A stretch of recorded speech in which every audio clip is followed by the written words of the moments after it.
psychologist.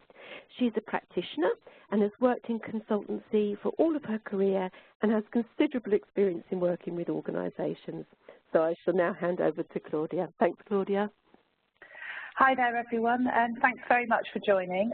Just bear with me while I just share my screen for you so that you can have a look at the presentation. Welcome. Yes, I've been asked to contribute to this series of seminars, which I'm very glad to do. Been involved in the BPS for many years and the DOP in various roles on the executive. So I'm hoping we've got a mix of people out there, some small business owners and some SMEs and people from HR, as well as occupational psychologists and by the sounds of it, other psychologists. As Jenny said, the more interaction we have, the better. So this is just a taster of a very big subject. So the more interaction we have, I think the more you'll get from it. So I think we'll start by saying that there is a narrative around at the moment that organisations are having to cope with a huge amount of change and instability, which we feel to be true. In fact, things aren't necessarily changing as much as we think they are, and there is certainly some organisations where there is stability, but still, nonetheless, change is a very big factor and managing successful change is a very big factor in the success of organisations, especially small organisations wanting to grow into bigger ones. So let me just tell you a little bit about what we're going to be looking at today. So the outline of the session is first of all that we're going to be thinking about your experience of change, and then also then looking at the different types of change that you might have experienced. We're then going to look at the difference between change management versus fitness for change, and really understanding really the philosophy of change management. To some extent, change management as a discipline has really died back a bit, and certainly in my early career I was very involved in what we call change management, but these days I think organisations are starting to see it slightly differently, and we'll have a little chat about that. I'm then going to talk about 10 factors that we might need to do to look at in order to have sorry, just swapping my display so you get to see the right thing. I think you can probably see the right thing now. The types of change that you would, the 10 factors for organisational fitness, and particularly what we're going to be looking at is the why, what, how, and thinking about a systems approach to managing change and becoming fit for change. We're going to specifically be looking at the how factors. I'm a psychologist. I'm interested in how people behave and how people do things, and therefore we're going to be looking at that specifically. And then finally we'll conclude and have questions. But please, Jenny, I'm going to try not to get too distracted by the chat box as I go through, but Jenny's going to be summarising and coming in and out, and we're going to have some polls, so there'll be plenty of time for you to contribute as we go through. Okay, so first of all, it's just to really get an understanding of your experience, and specifically those of you that are involved in small or medium enterprises, is to start kind of think about what change you have experienced. So some possible examples are, obviously there's been a downturn since 2008, and then if you work in the public sector, more noticeably since 2010 in the economy, and obviously that experience is a huge change for SMEs. Probably at the moment, the devaluation of the pound is creating pressures for some organisations, but actually also helping some organisations. So these are some sort of aspects of change that you might have experienced. Sometimes the market changes, and what people want changes. There's new fads, new ideas, and actually there's some big examples of SMEs that can really cope very well with the changing flavour of the market. Some of you may work in regulatory environments or in industries which are heavily regulated. So new laws can make a huge difference. I certainly know locally that pharmaceuticals, for instance, you may work in social care, anything like that where law can change what you need to be doing. And then, of course, people leaving. And sometimes we lose talent, and that can be a huge change, especially, and have a huge impact, especially for small and medium-sized organisations. And finally, sometimes important people change their minds, and that could be nothing more than a whim, or it could be an informed change of mind, but people change what they want to do. They decide that the direction of their business isn't where they want it to go and decide to change what they do. So you may have experienced some of these, all of them. You probably have experienced lots of other types of change as well. So thinking about that, let's go to our first poll. So you've all hopefully, or probably have experienced change in your working life.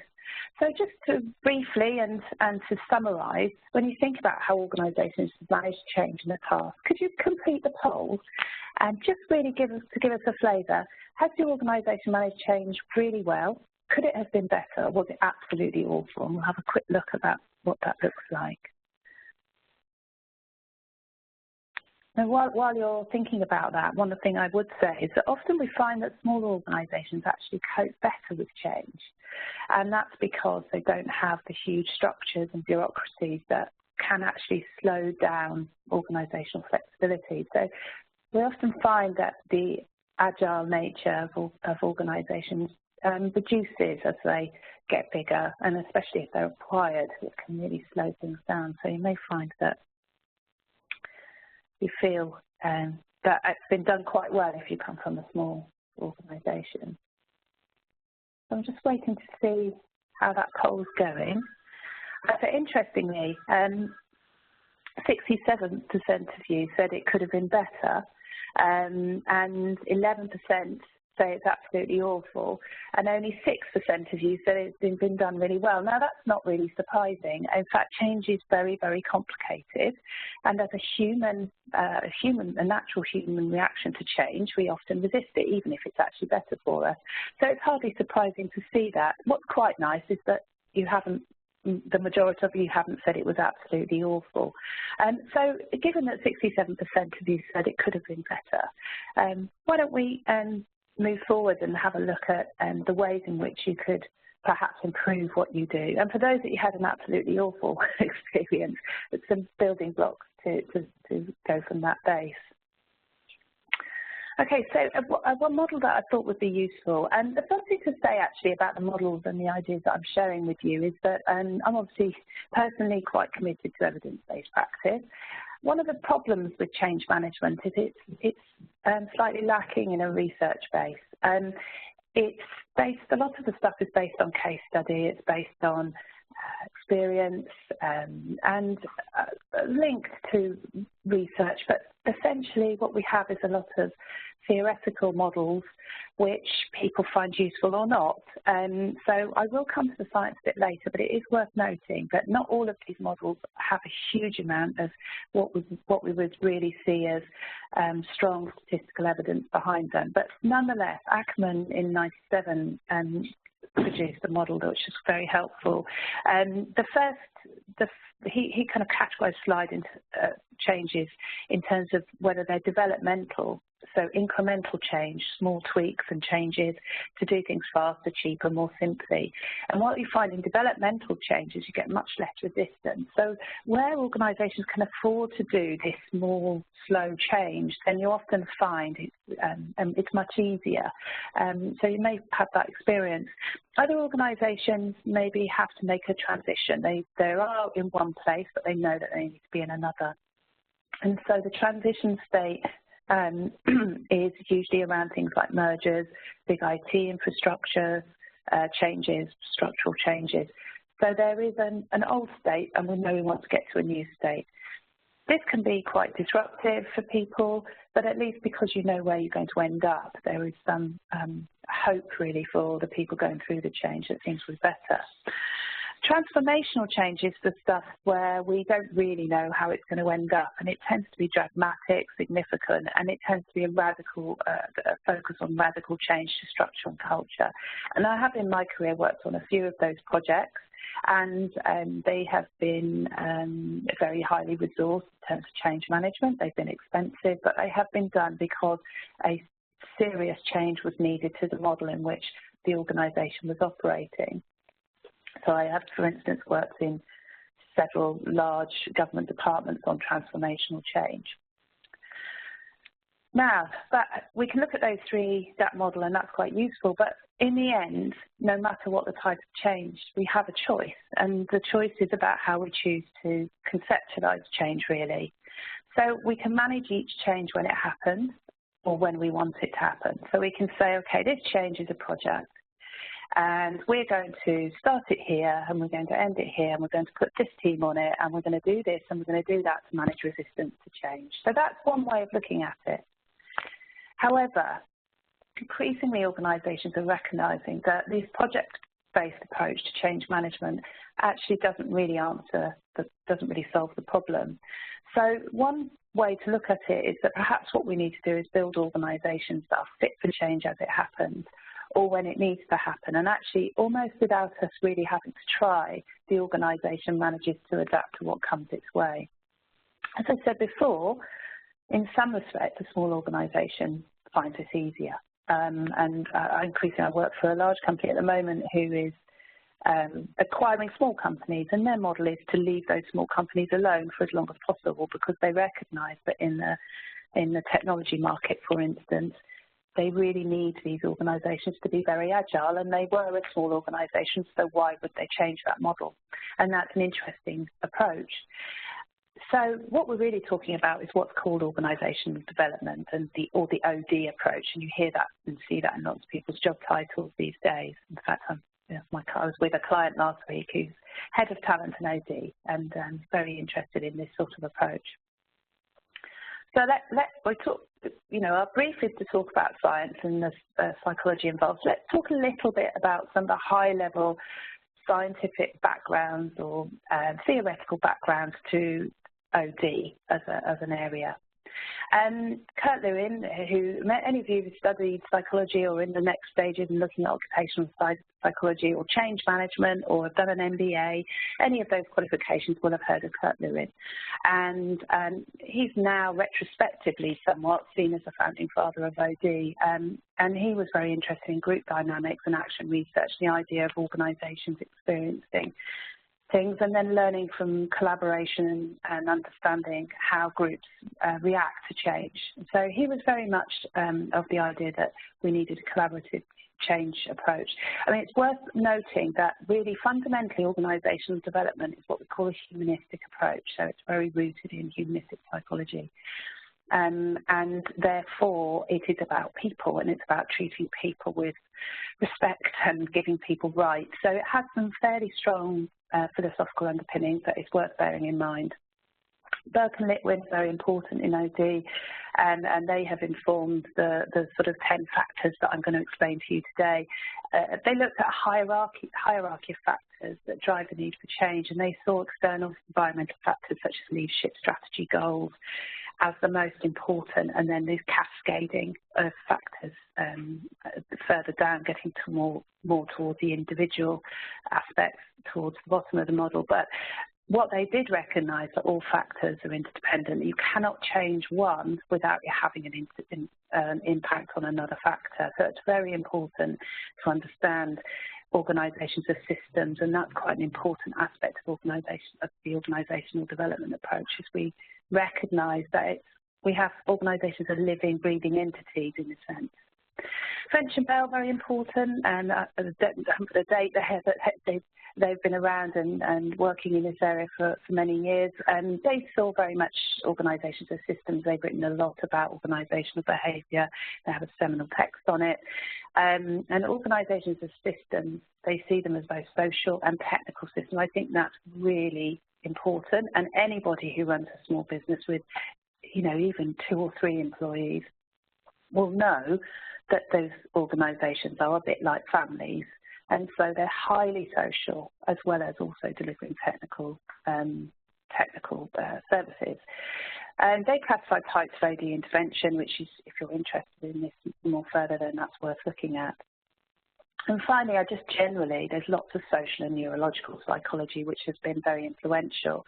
And really what those 2 areas of psychology do, and organisational psychology borrows upon is understanding humans' reactions to change as individuals and in groups, and I think that's very important to bear that in mind. We know some very interesting things about motivation, about goal setting, around the psychological contract, around how people experience emotions, etc., that have been very important to the practice of OD and change management. Okay, if you have any questions as I'm going through, do let me know. I may answer them if I can at the time. If not, certainly later. So I'm just going to present these 10 factors. What I'd say about this 10-factor model, you probably won't find it written exactly in a textbook. So what this was generated by myself and a team of other psychologists and HR practitioners, and we worked together to create a client model that was useful in helping to diagnose organisational fitness for an OD approach. And we basically turned this into a small questionnaire. So I just thought this was a useful model to explain just briefly, and then I'm going to focus in on 5 aspects of it. So I think one of the most important things, and in Burke and Litwin's model, this is at the top of the hierarchy essentially, which is why are you doing what you do? What's the purpose of your organisation? What are its goals? What are the plans and what are the strategies? And at the most basic level, if you don't have that, it's very, very difficult to manage any change because you lose your focus. And as soon as you lose your focus, people start operating in ways that don't get you where you need to be. So I'm going to assume that fundamentally most organisations have this, at least to get the funding they need from the bank, they need to have some of these things in place. But it's worth thinking about, are we keeping this up to date? Are we refreshing it? Are we thinking about these things? What are our goals, plans and strategies? So why are we doing what we're doing? It also, of course, gives people purpose, and purpose is important in human motivation. So, and we know that from the science. So, and then there's the what, I suppose what you loosely described as the what, which is how's the organisation structured? What are the processes that we have around decision making? How do we reward people for good performance? And what are our channels of communication? And how do we make sure that we communicate properly? So to some extent, these are around the processes and the structures, though not exclusively so. And you can see that there's an overlap in some of these things. Some of these things are social as well as process driven. And so again, thinking about, does everyone in our organisation, and do we have a common understanding of decision making and who does what, and do we have a structure that makes sense? If we, for instance, recently worked with a team and they'd asked us to come in and do some leadership development, it became clear in the first workshop that actually their problem wasn't that they weren't skilled leaders, their problem was there were too many of them. And that's quite a difficult conclusion to come to, but basically they were structured wrong. And it was the structure of the organisation that was causing the problems, not their skills as leaders. So it's interesting to get that right first. And so all of these things are the sort of foundations of getting fitness for change. So we're going to focus for the next few slides and then the next 20 minutes or so about how we look at the really soft stuff. It's the how we do things.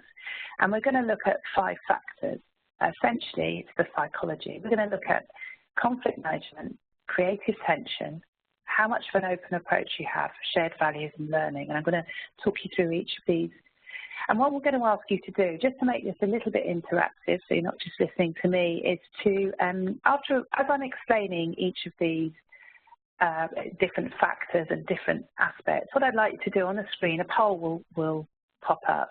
And as I'm talking, I'd like you to give an overall rating for your organisation as it currently is. So how well are you doing in these areas? Okay, so don't worry too much. All your responses are anonymous, by the way, so you won't be giving away any private stuff about your organisation. So please, feel free to contribute. It'd be great and fun to watch. So let's talk about conflict management. So when we're thinking about organisations that cope well with change, one of the things that change tends to do is it tends to cause conflict. So I would say that actually this is probably a very, one that particularly British organisations tend to find difficult. We don't like conflict, and so we practice conflict avoidance. So this isn't conflict avoidance, this is conflict management. And so your people rarely fall out, and when they do, it's quickly resolved. Okay, so that's something to think about. Do your people kind of resolve their differences quickly? Are there problems? How well do you handle problems between people? And is that consistent across departments? So if you know of this one team, there is a fallout between two individuals, is that managing pretty much the same way as it is in other departments? And also, is there a sense of competition and winners and losers across the organisation? And where there isn't, that's a good thing. So just kind of put 1 to 5, 1 strongly disagree to 5 strongly agree, and just see what you've got there. Just looking as it appears, the poll's ended, and so we've got a kind of a split, really, interestingly. So we've got, say, 15% of organisations, maybe 20% of organisations saying they don't, they disagree with that. They've got poor conflict management, but actually about the same number of really saying that we do have good conflict management. So it's interesting to think then whether or not you have experienced change positively in those organisations. It may also be a function of your sector. So, for instance, I used to work in the restaurant industry. In the restaurant industry, conflict happens quite a lot, and it's a very high adrenaline environment, and conflict happens a lot, and it's resolved very quickly.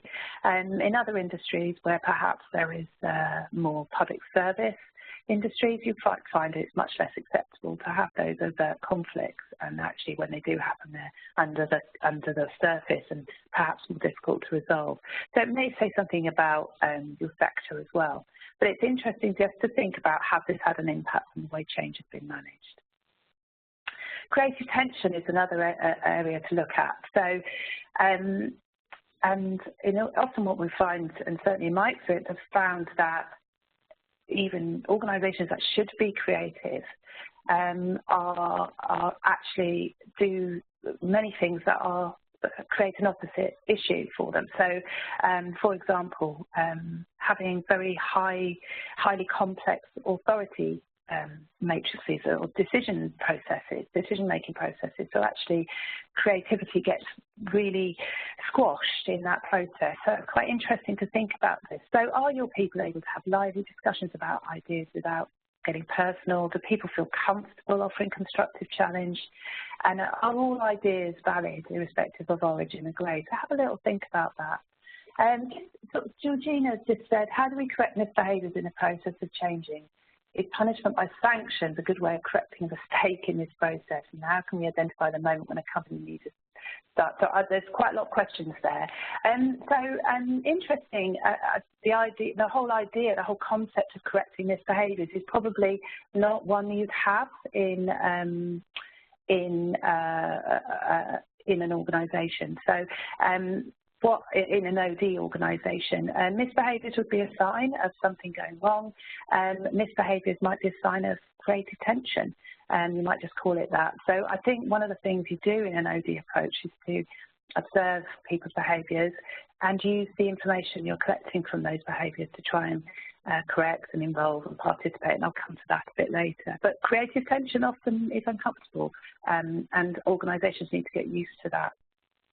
So it overlaps very much with a conflict. So have you started the poll there? Not very many. Has anyone answered that one? Just literally about to publish it. We've got some lovely results there. Fantastic. Great. Thanks, Jenny. So quite a lot of you haven't perhaps answered that, and maybe if you aren't in a creative industry, you felt unable to answer that. But quite a lot of you said, yes, actually, we do that well.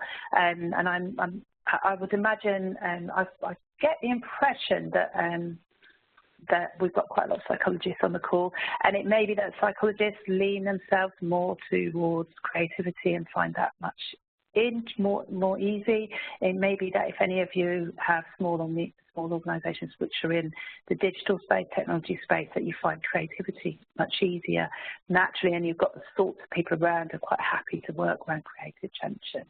It's certainly something worth thinking about. The next factor to look at is an open approach, and I think what we're talking about here is really trying to avoid a silo mentality and working across teams and functions regularly. Now, in a small organisation, again, I think you'd find that was much easier because you're sitting near each other and you can't separate each other too much because you probably don't have the structures that create that difference, and you're physically co-located. And but also that you consider stakeholder needs as a matter of course, and that you have a kind of connection with the stakeholders, and you're joined up in the way you work. You don't have duplicated process or practice, or that the way that things work within the organisation is transparent. So actually, sorry, just go back to that slide. It's an interesting one as a consultant. It's often we'll go into an organisation and we'll say, oh, that's interesting. So how do you do that? And people either can't really tell you, or they can tell you but it's not written down anywhere, or that you ask 3 people and they tell you 3 different things, and that's quite a sign that there's not quite an open approach. So Ellen just said about what's meant by silo mentality. Sorry, that's a little bit of consultancy speak there. So silos would describe a silo would be a container of stuff, and what happens often in big organisations is the bigger they get, the more these silos develop. So you might have someone from finance who never really speaks to anyone in sales. You might have even to the 2 things that you think would be related, sales and perhaps research and development, not really talking, competing. And so they are in a process, perhaps they've got some dependency, but they see each other as very discrete teams.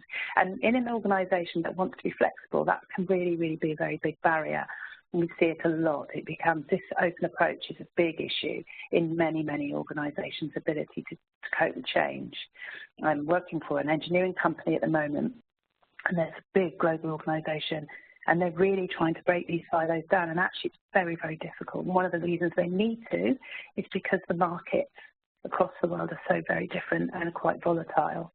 So I think perhaps we could have a look at the poll for this one. We're getting less people, again, answering so far, but it looks quite even. So perhaps there's, interestingly, if I asked lots of big organisations, I think we'd see lots and lots of people disagreeing with the statement. We take a very open approach. And then finally, sorry, last but one slide. So shared values is all about, do we have explicit and meaningful values that are properly communicated to your staff? Now, I have over the years worked in what clients ask myself and team members to come along and talk about, we want to sort out our values and talk about shared values. And often we might actually draw back a little bit from the typical approach to that, which is to design a poster with some pretty words on them and put them up around and tell everyone they've got to live their values. Actually, sometimes it's much more than that, and there needs to be, it needs to be lived and breathed, and definitely exhibited by leaders. And so I talked about my past history in restaurants, and I worked for a fairly well-known chef, and he didn't have posters on the walls, but you knew what he was about, because he lived and breathed it, and everything we did focused on the fact that he had a vision, and he had a set of values about way people were treated, which were very strong. I've also experienced that a lot in a previous consultancy company that I worked with for many years, where there was a very much a collaborative approach, what they called an abundance mentality in our approach to our dealings with clients and actually even competitors. And so the values don't necessarily have to be communicated explicitly, but there does need to be fair approaches to, and an understanding, a clear understanding that everybody's supposed to live those. So if we could, probably that poll is happening right now, is it, Jenny? Sorry, I was just getting carried away with the chat. I'm just going to open the poll now. There we go. It's just open, so we'll give everybody a minute, if that's okay, to respond. Yeah. So it'll be an interesting one. I think we've probably got some people that work for the NHS on the call, for instance, and that's an interesting one because often when we have service-focused organisations, then I think what we find is that you often have very, very clear values, but they might slightly be at odds with the corporate values. So it's interesting whether we're talking about community values or and staff values or corporate and commercial values. But yeah, so just give you a couple of minutes to talk about that. Yeah, and again, Georgina's asking about old school managers. It's an interesting use of language there. So often people resist change for good reasons because old school managers might be very experienced managers who've been in the organisation a long time and know what works and what doesn't. I think sometimes what we can do as change agents is be a little bit too kind of, shiny new, it's all got to be shiny new, and actually what we don't do is often respect the people who are very experienced and do actually have a lot to contribute. So I think one of the things that I would say for change is that we try and get everybody involved, and we might have people who are not happy with the way things are going, but it's worth listening to those views really and incorporating them into what you do, I think. So yeah, so let's have a look at the poll results that are coming out. So for shared values, oh good. So we've got the quite high percent. So 24% of you agree. Some of you don't really perhaps know, and 32% haven't answered. But only 13% of you disagreed, which is quite interesting. And I think that maybe that shows the makeup of the people that are on this call, that they work for smaller organisations where it's easier to have a sense of shared values, which is great because it means that you know when something's wrong and when something's right. Let's have a look at the last aspect. So the learning aspect, and this is really fundamental to OD, the idea that organisations are learning, constantly learning, and that you learn from mistakes and don't repeat them, but in order to do that you have to admit that you make them, and in some organisations that's hidden, where in others it's much more mature and people actually do learn from their mistakes and share the learning from their mistakes. I mean, interestingly, I'm writing some exercises for a development centre at the moment, and one of the indicators for the people going through the development centre is that they're actually prepared to admit their role in the mistakes made in the scenario, rather than trying to finesse that and pretend it hasn't happened. So it is very much seen as a kind of leadership skill, as well as something that really helps organisations be healthy and agile. Appropriate risk-taking, of course, as well, is viewed as an opportunity rather than it being very risk-averse. Everyone's protecting their back, and that finally learning is valued and rewarded. So do you invest time and money to allow people to learn? And we see some amazing examples of this where really, large amounts of money and time are invested and people feel that it's very important. So we've asked you to answer the poll there, and we've got a kind of perhaps a bit of a spread there, but people are saying that yes, in their organisations. So altogether, 24% of you have said that you agree that you have a strong learning culture. So that's really nice to see, and that really will help you, because if you're learning and you're learning in an agile way, that means when the change comes your way, you can adjust to it. So thank you for taking part in the polls. That's really interesting, and perhaps Jenny may have some interesting sort of other takes on it when we conclude. So to conclude, really to summarise this very large subject that I've condensed into just 15 slides, I think. So there's a real so what. I think when we're talking about change and when we're talking about small organisations coping with change, we need to make sure that we don't lose sight of the fact that we're in a system. So we need to think about the social and the technical. So what we mean by that is, what are the people and the processes? So the why of what we do, and how we do it. Okay, so cannot make a change in one area. So, for instance, often when we talk about engagement in organisations, we might talk about we're going to do an engagement where we're going to give everyone, I don't know, mindfulness training. Now, that mindfulness training on its own may be a useful tool for helping people with stress relieving, but how does that fit into the overall social, technical system? So it's all very well giving someone mindfulness training, but if day in, day out, their job is designed to give them maximum stress, and that it's so poorly designed that no amount of mindfulness is ever going to really help, then you're really spending your money in the wrong place and you're focusing on the wrong place. So thinking about organisations as systems is very important. I think for the psychologists out there, I think that's one of our problems, is we come at everything from a psychological perspective, and actually to be a well-rounded consultant, we have to say, do you know what, maybe this isn't about the psychology. Maybe you really need to sort out your organisational structure, and the psychology might follow from out of that.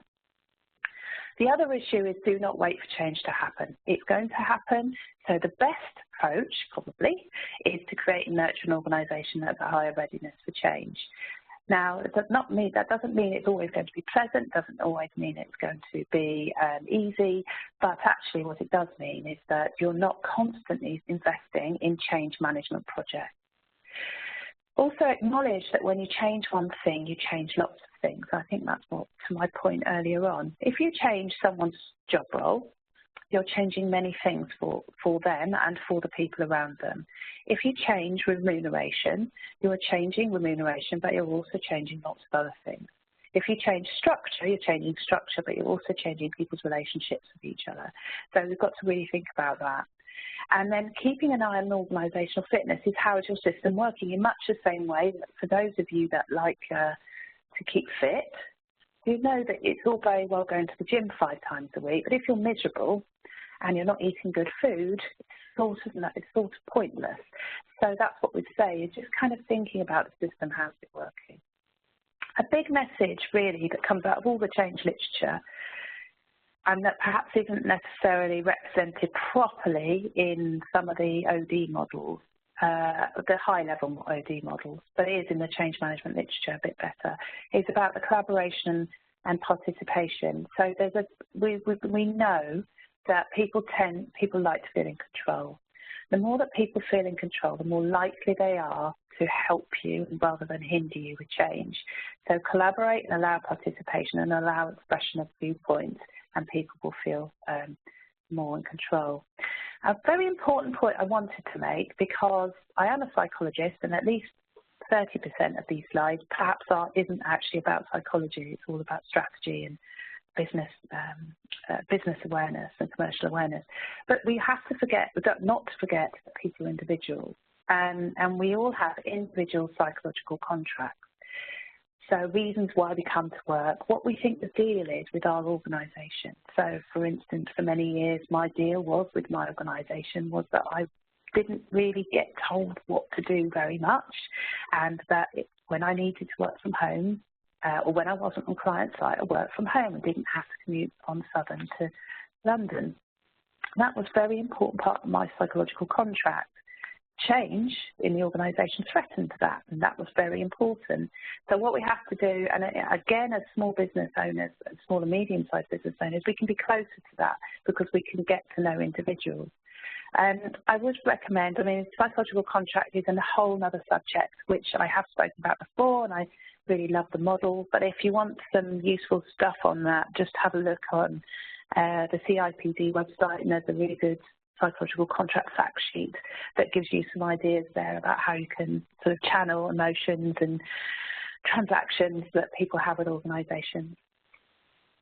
So that's basically it from me. So I think we're going to go over to questions, Jenny. That's brilliant. Thank you ever so much, Claudia. We do have an interesting question from Vicky. I think we've just got enough time to ask it, which is, Vicky says, I work in a healthcare, and point 2 is very challenging because of litigation issues.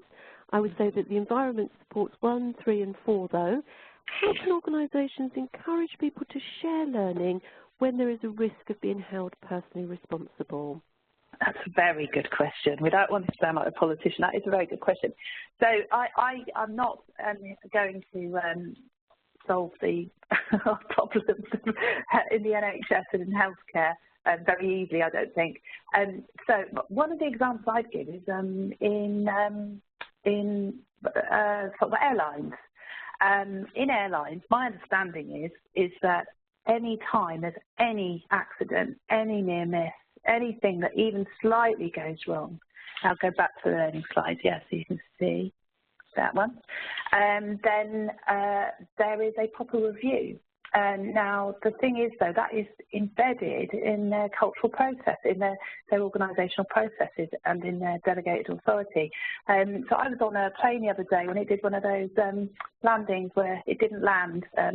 It nearly landed, it didn't, and then took off from nearly being on the runway, which is very alarming. But I was speaking to the guy next to me who was clearly some sort of buff about these things, and he said that apparently they go through these things with a fine-tooth comb every time to learn from them. So I would say the answer to it, Vicky, is it's actually very difficult. If every time you make a mistake, you are at risk of being, when you say being held personally responsible, does that mean that you could be fired, or does that mean, because being held responsible isn't necessarily a problem, and being blamed, being punished is more the issue. So in high learning organisations, there's a lot of accountability and a lot of responsibility. But what there isn't is blame and seeking people out to punish. I don't know if that really answers your point. I mean, I think it's very difficult. Can I just come in there, because I think I might have a little bit of experience that's relevant to this. I have been very lucky to have sat in on a critical incident analysis in a healthcare context where every detail involved in a particular incident was considered by a team of experts, and it was really interesting to hear that, and it was very open. It was a very, very open discussion. And it was designed to identify both the good, the aspects of protocol and procedure that the team would want to repeat, but also the areas which could be developed. And that was a very open and frank discussion, very much part of a learning culture. So I do think it does happen, but I guess as with all organisations, there'll be pockets of good practice, and perhaps that relates to some of that silo management as well, mentality that we talked about earlier. Yeah, I mean, it's interesting, and one of the ways in which we analyse, say, skills and competency requirements for new roles or promotions is to do critical incident technique. And we'd ask role holders in a confidential situation to talk about a time when they've coped well under pressure and huge amounts of stress. And it's amazing what people will tell you has happened. Have they ever discussed it in their organisations? I very much doubt it. And what's really the shame about that is the rich information you get about people. People really, really have amazing skills in managing very difficult situations and then just not sharing them. And so it's an interesting one, and I think we have maybe also there's more of a social culture around it as well as an organisational culture as well. Some fascinating points, a fascinating discussion. Thank you ever so much, Claudia. I think we'll probably have to wrap up now because we've just gone slightly past our time. But I want to thank you, Claudia. That was a fascinating, really insightful presentation. So thank you very much. And again, just some wonderful discussion and questions from our audience and participants. So thank you all very much indeed. I've got just as much from the discussion as well. So that's fantastic. Thank you all ever so much for coming along. I just want to remind you that we've got our next webinar on Tuesday, the 4th of April, again at 1 o'clock. And the webinar will be on everyday efficiencies, increasing the sustainability of your business. And that will be with Dr. Jan Maskell. But for now, I just want to thank Claudia very much indeed. That was a superb presentation. And thank you all very much indeed for participating. And we hope to see you again soon. Bye for now. Bye. Thank you. Bye, everyone. Bye.